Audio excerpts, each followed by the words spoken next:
Halo adik-adik, Assalamualaikum warahmatullahi wabarakatuh. Kita ketemu lagi nih di pembahasan PAI dan Budi Pekerti kelas 9 SMP atau MTS. Nah, kali ini kita akan membahas mengenai bab 9, mengenal imam mazhab, ibadah semakin mantap. Baik, yang pertama kita akan membahas terlebih dahulu mengenai pengertian mazhab. Secara bahasa, mazhab diambil dari bahasa Arab, zahaba yazhabu zahaban, zuhuban madhaban, yang berarti pergi atau jalan. Mazhab juga berarti al-ra'yu atau pendapat, view pandangan, kepercayaan, ideologi, doktrin, ajaran, paham, dan aliran. Dalam kamus istilah keagamaan, mazhab adalah aliran tentang hukum fikih yang menjadi ikutan umat muslim atau umat Islam. Mazhab menurut istilah meliputi dua hal. Yang pertama, mazhab adalah fatwa atau pendapat seorang imam mujtahid tentang hukum suatu peristiwa yang diambil dari Al-Quran dan hadis. Yang kedua, mazhab adalah jalan pikiran atau metode yang ditempuh oleh seorang imam mujtahid dalam menetapkan hukum suatu peristiwa berdasarkan kepada Al-Quran dan hadis. Selanjutnya, kita akan membahas mengenai sejarah perkembangan hukum Islam. Yang pertama ada periode pertumbuhan, yakni pada masa Rasulullah, para sahabat, dan masa tabi'in. Yang kedua ada periode pembentukan abad ke-1 sampai 2 Hijriah, yakni pada masa 4 imam mazhab dan mazhab lainnya. Yang ketiga periode keemasan, yakni abad ke-3 sampai 9 Hijriah dengan ditandai munculnya ulama-ulama besar yang menisbatkan diri ke imam mazhab yang 4. Kemudian ada periode kemunduran yakni pada abad ke-10 sampai 13 Hijriah ketika melemahnya kekuasaan muslim di akhir masa Daulah Utsmaniyah. Dan yang terakhir ada periode kebangkitan yaitu abad ke-14 sampai sekarang ditandai dengan munculnya para ulama dengan kitab-kitabnya yang masih mengikuti dan selaras dengan metodologi 4 imam mazhab. Nah, kelima periode tersebut merupakan sejarah perkembangan hukum Islam, hukum umat muslim. Nah, selanjutnya kita akan membahas mengenai pentingnya bermadhab dalam fikih. Madhab-madhab sudah timbul sejak zaman Rasulullah ada. Pada dasarnya, madhab-madhab timbul antara lain karena perbedaan dalam memahami Al-Quran dan hadis. Al-Quran dan hadis masih perlu ditafsirkan oleh ahlinya sehingga bisa dipahami, dimengerti, dan diamalkan dalam kehidupan sehari-hari. Adapun imam mazhab, dalam slide ini kurang lengkap ya penulisannya. Seharusnya imam mazhab yang dipercaya oleh ulama lain untuk menafsirkan hukum Islam diantaranya adalah Imam Hanafi, Imam Maliki, Imam Syafi'i, dan Imam Hambali. Selanjutnya kita akan membahas mengenai imam mazhab dalam fikih. Yang pertama yang akan kita bahas adalah Imam Abu Hanifah. Nah, adapun untuk ilustrasi dari Imam Abu Hanifah sendiri bisa dilihat ya di slide. Nah, ini adalah ilustrasinya. Adapun nama lengkap beliau adalah Imam Hanafi, itu Nu'man bin Sabit Al-Kufi atau dikenal dengan panggilan Imam Abu Hanifah, yang adalah seorang keturunan bangsa Azam dari Persia. Beliau lahir di Kufah, Irak pada tahun 80 Hijriah dan wafat pada tahun 150 Hijriah, yang bertepatan dengan lahirnya Imam Syafi'i. Beliau dikebumikan di makam pekuburan Al-Khoizaran di timur kota Baghdad. Abu Hanifah adalah seorang mujtahid besar atau al-imam al-azam yang memiliki ilmu yang luas serta merupakan sufi yang zuhud, waro, dan taat beribadah. Beliau adalah orang yang sangat tekun dalam mempelajari ilmu. Beliau pernah belajar fikih kepada ulama terpandang yakni Hummad bin Abu Sulaiman selama 18 tahun. Dan sepeninggal gurunya, beliau pun banyak mengajar di majelis-majelis di daerah Kufah. Dalam menetapkan hukum-hukum Islam, Imam Hanafi berpegang teguh pada Al-Quran, hadis, al-aqwal as-sahabah atau ucapan para sahabat, qiyas, dan uruf. Abu Hanifah pernah mendapat tawaran dari penguasa Bani Umayyah untuk menjadi gubernur. Namun ketika itu tawaran gubernur Tawaran penguasa di Bani Umayyah ini ditolak oleh beliau, sehingga beliau pun dijebloskan ke dalam penjara. Namun berkat bantuan seorang sipir, beliau pun berhasil lolos dan menetap di Mekah. Adapun setelah kekuasaan Bani Umayyah hancur, beliau pun kembali ke Kufah pada dinasti Abbasiyah, dan namun beliau kembali di penjara hingga akhirnya meninggal dunia.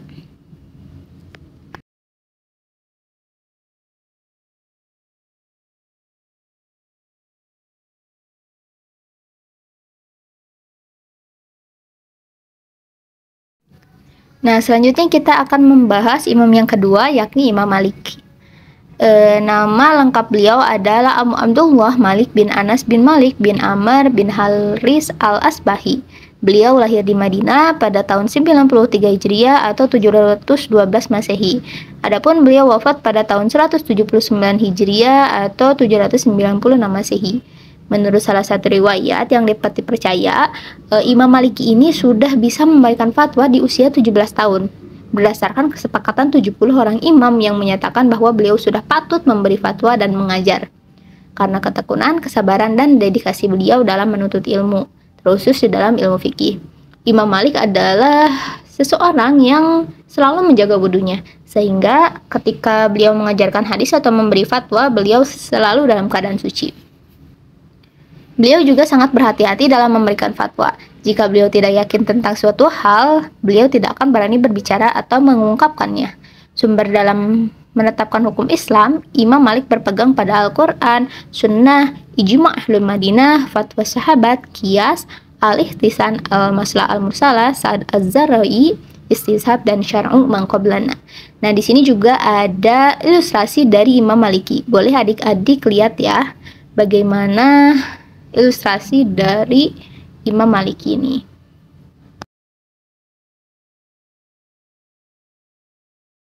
Nah, selanjutnya adalah imam yang ketiga, yakni Abu Abdullah Muhammad bin Idris Asy-Syafi'i atau yang kita kenal dengan nama Imam Syafi'i.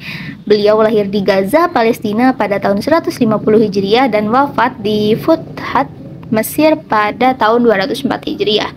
Beliau ini termasuk ke dalam golongan kerabat Rasulullah, yakni termasuk ke dalam Bani Muthalib, atau Bani Muthalib ini adalah kakeknya Nabi Muhammad ya. Ketika berusia 9 tahun, beliau telah menghafal seluruh ayat Al-Quran dengan lancar. Bahkan beliau sempat 16 kali khatam Al-Quran dalam perjalanannya dari Makkah menuju Madinah.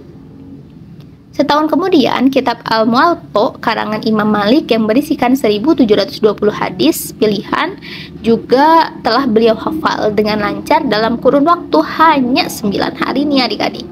Kemudian Imam Syafi'i juga menekuni bahasa dan sastra Arab di dusun Baduy Bani Hundail selama beberapa tahun. Kemudian kembali ke Mekah dan belajar fikih dari Imam Muslim bin Khalid Az-Zani. Di usianya yang 15 tahun, ia telah duduk di kursi mufti kota Mekah. Adapun pada usia 20 tahun, Imam Syafi'i pergi ke Madinah untuk berguru kepada ulama besar saat itu, Imam Malik.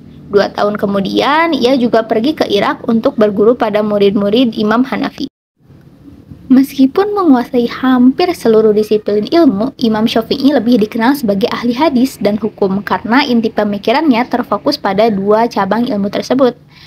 Adapun Imam Syafi'i ini bergelar atau diberi gelar Nasirus Sunnah atau pembela sunnah Nabi. Kitab karangan Imam Syafi'i diantaranya yang paling terkenal adalah Ar-Risalah atau buku pertama tentang usul fikih, dan buku yang berisi mazhab fikih. Menurut Rasyad Hasan Khalil dalam Istinbad hukum gitu ya, Imam Syafi'i ini menggunakan 5 sumber, yakni Nas atau Al-Quran dan Sunnah, Ijma, pendapat para sahabat, Qiyas, dan Istidlal. Nah, untuk ilustrasi dari Imam Syafi'i sendiri bisa adik-adik lihat di slide yang ada ya adik-adik. Baik, selanjutnya kita beralih kepada imam yang terakhir, yakni Imam Abdullah Ahmad bin Hambal atau Imam Hambali. Beliau lahir di Baghdad pada tahun 164 Hijriah dan wafat pada tahun 241 Hijriah. Putra sulung Imam Hambali sendiri menyatakan bahwa Imam Hambali telah hafal 700.000 hadis loh adik-adik, yang kemudian beliau atau Imam Hambali seleksi secara ketat dan ditulis kembali dalam kitabnya Al-Musnad. Kitab ini berisi 40.000 hadis berdasarkan susunan nama sahabat yang meriwayatkan. Ahmad bin Hambal adalah seorang imam yang banyak berkunjung ke berbagai negara untuk mencari ilmu pengetahuan, antara lain Syria, Hijaz, Yaman, Kufah, dan Basrah. Adapun sumber hukum dan metode istinbat dari Imam Ahmad bin Hambal sendiri ketika menetapkan hukum adalah nas Al-Quran, sunnah yang sahih, fatwa sahabat, qiyas, dan sad az-zar'i. Selanjutnya kita akan membahas mengenai klasifikasi bermazhab. Ada 3 kategori. Yang pertama ada taklid. Kata taklid berasal dari bahasa Arab, qallada yaqlidu taqlidan, yang artinya meniru seseorang dan sejenisnya. Adapun pengertian taklid menurut Imam Al-Ghazali adalah menerima perkataan orang lain yang tidak ada alasannya. Khairul Umam dan Ahyar Aminuddin dalam buku Usul Fikih 2 menerangkan hukum taklid bisa dipandang mubah atau boleh bagi orang-orang awam yang belum sampai pada tingkatan sanggup mengkaji dalil hukum-hukum syariat. Adapun yang kedua adalah ittiba. Kata ittiba berasal dari bahasa Arab, yakni dari kata kerja atau fi'il ittiba, yattabi'u ittiba'an, yang artinya adalah mengikut atau menurut. Sedangkan secara istilah, ittiba adalah menerima atau mengikuti perkataan orang lain dan engkau mengetahui alasan dari pendapat tersebut. Dalam masalah agama, kita diperintahkan untuk berittiba. Seorang mukmin wajib mengikuti ittiba kepada Nabi Muhammad Shallallahu Alaihi Wasallam. Dan yang terakhir ada ijtihad.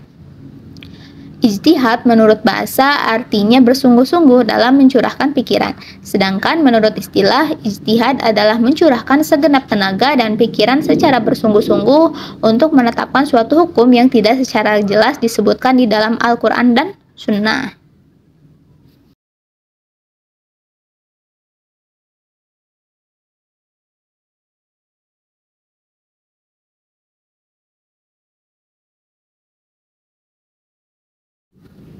Baik, pembahasan yang selanjutnya adalah meneladani perilaku imam mazhab. Yang pertama ada kesungguhannya dalam menuntut ilmu.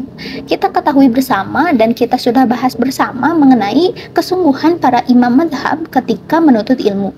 Ada yang belajar di gurunya selama 18 tahun, adapun ada yang mencari ilmu ini mengeksplor ke berbagai kota gitu ya adik-adik. Wah, itu sungguh luar biasa kesungguhannya di dalam menuntut ilmu.